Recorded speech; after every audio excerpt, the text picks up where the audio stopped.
Hi guys, welcome back to my channel and welcome if you're new here. My name's Leah and this is Clueless About Books, as the title suggests. So I want to talk to you about this.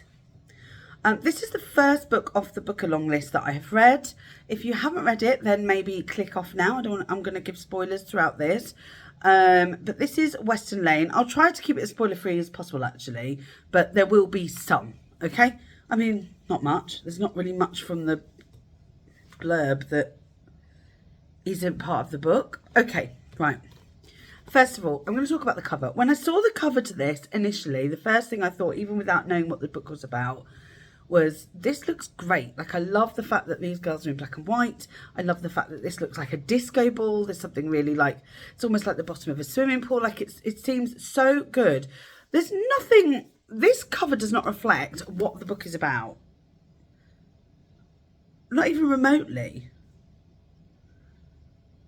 Right, so let me just tell you what the book's about, okay?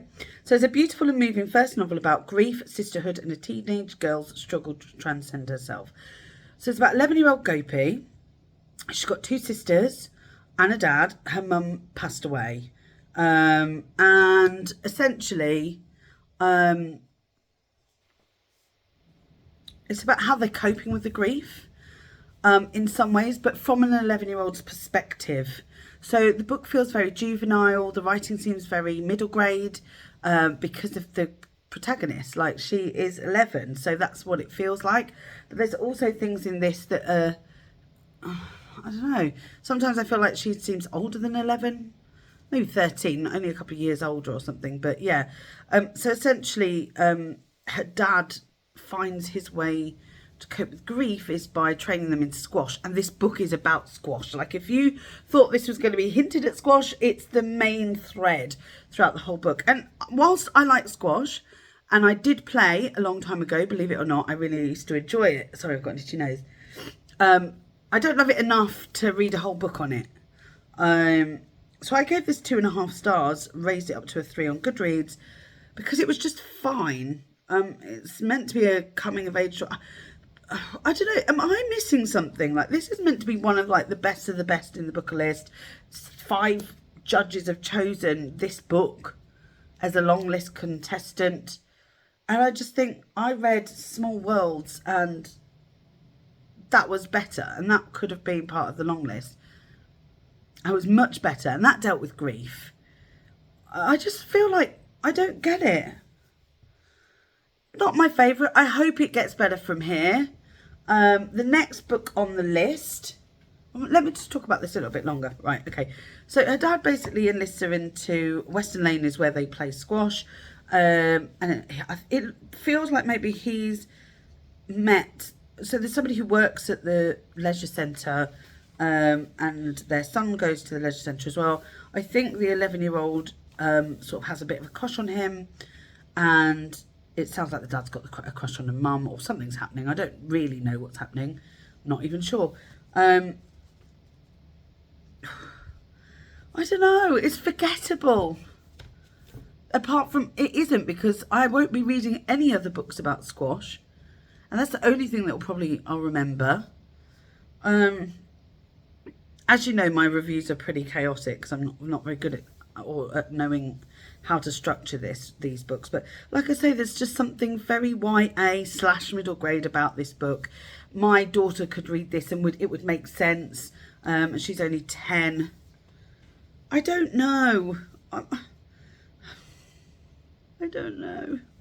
Is it planned that it sounds like? Well, of course it's an 11-year-old narrator, so that's why it sounds juvenile. But I don't know. There could have been. People are saying, oh, it's beautiful. And I'm like, but Small Worlds was beautiful. The language and the lyricism and the poetry and the musicality and the flow, everything about that was stunning. And then you compare it to this. I feel like it's a no-brainer. This was 2.5 stars. Sad. I'm sad. So the next book on the list, because I'm going with the small books first, is Study for Obedience by Sarah Bernstein.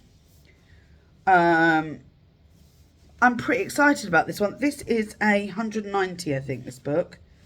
Yeah, 190, so we're only a few, it'll only take me a couple of days to read. And look at the size of the writing. Like, that is going to be so easy to read. It's so big. So I'm looking forward to that. I'm actually really looking forward to this one. I have a feeling this might be my favourite, so I'm really looking forward to it. It's got like a kind of a thriller-esque feel to it, more than any of the others. I feel like somebody has said that she writes poetry, maybe? I'm not sure. I haven't really looked her up, so we'll see. I'm hoping this heads towards a 4-star more than... I'm sad about this. I was very excited about this one.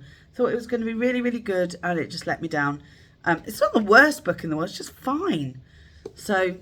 on to this one next. In fact, the next book I'm reading, because I'm trying to do Agatha Christie in between, because I've got loads of library books to read. So I'm just going to read The Body in the Library first, then I'm going to read this. I'm also reading a few things on my Kindle, and I'm listening to books as well. But this is the next one on the list to read physically from the book along list. Please, somebody tell me it gets better. I hope so. I hope so. Anyway, thank you so much for watching. Give it a thumbs up if you've enjoyed it. If you would like to subscribe, then please do. It really make my day. I hope you're having a good day. And I'll see you in the next video. Bye.